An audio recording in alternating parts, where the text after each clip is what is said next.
So you wouldn't normally think the oil barons of Texas and Oklahoma have that much in common with the technology hipsters of Silicon Valley, but Chris, we've had a great run of bad governance out of the oil sector, Chesapeake, Sandridge, and these others.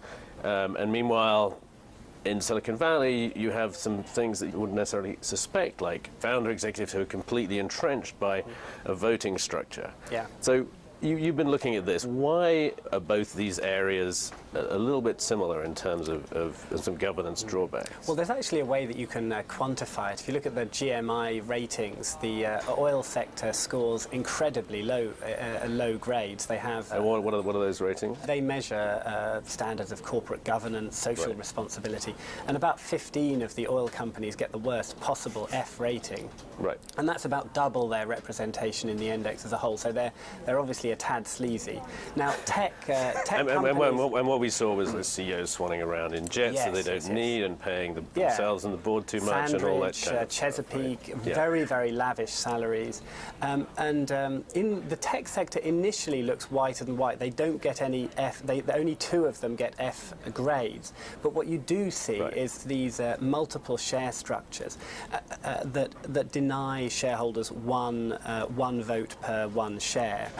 Right, and so entrench a lot of power in the CEO. At Facebook, for instance, Zuckerberg, he's the founder, so people think he deserves the power, maybe, but he has how much of the vote?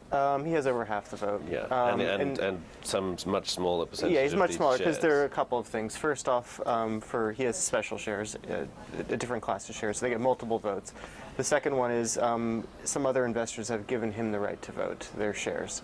So he gets to say, because he gave them, there's almost a sweetheart deal before, and he gets control.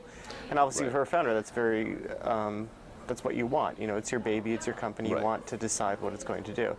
And investors seem to say. So investors go along with that, but then something goes wrong, and they suddenly find that they can't get rid of the guy or make him change. Yeah, in 2011, people want Facebook shares because it seems like the great new thing. In 2030, I doubt people are going to think Facebook is the great new thing.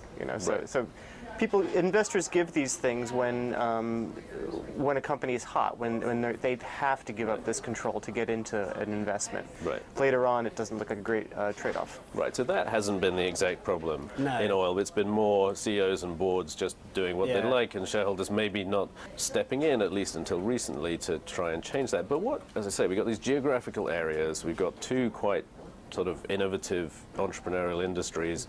Is that what makes them similar? I think what you have in common is a very entrepreneurial environment in which founders remain at the firm very long, domineering personalities, very powerful. They can appoint their mates to the board. They can exert a lot of control and influence. Everything's very geographically concentrated in Houston, Oklahoma, in Silicon Valley. It's a very club atmosphere in both industries. Okay, we'll leave it there. We'll be following governance in all those sectors, and we'll have more breaking views tomorrow.